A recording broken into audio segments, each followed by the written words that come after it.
This week in Puerto Rican news, here's what you need to know. We're watching an escalation that feels all too familiar and all too dangerous. Yesterday, a Venezuelan oil tanker was seized by the U.S., and Venezuelan officials are calling it exactly what it is: piracy. Most of us here in the Caribbean are aware that this is just a resource grab disguised as security. And many people here in Puerto Rico and the Caribbean are worried because every time the U.S. flexes its might, we're the ones who pay the price. The U.S. Navy left behind unexploded ordnance, toxic soils, and elevated cancer rates for 60 years here in Puerto Rico. Now we're seeing that the U.S. is quietly stocking a year's worth of food for U.S. military here in Puerto Rico. So we know that they're not planning to leave anytime soon. And it begs the question, what exactly are they positioning themselves for? Because while they spin a story about safety, we know what this is really about. It's about oil, it's about control, it's about power.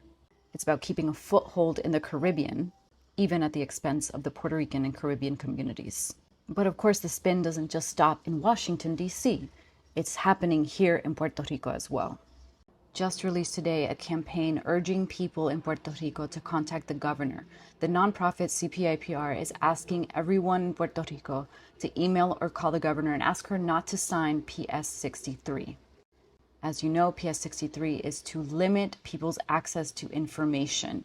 If you're wondering, limiting access to information allows developers to move in and construct without permits. It makes it easier to build on protected lands like El Yunque, and it makes it easier to move mega projects that are bad for the community, just like the one in Cabo Rojo, Project Esencia, and the ones by Foundation for Puerto Rico in the east. And make no mistake, the investors that are part of these mega projects also have ties with global conflicts and extractive industries.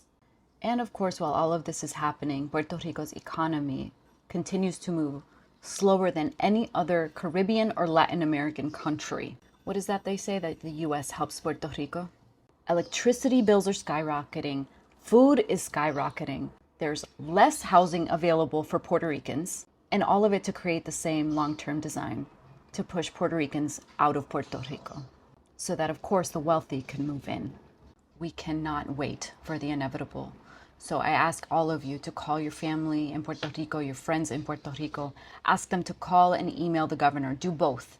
Because every single policy like PS 63, every land deal, every mega project chips away at our ability to stay on our own land.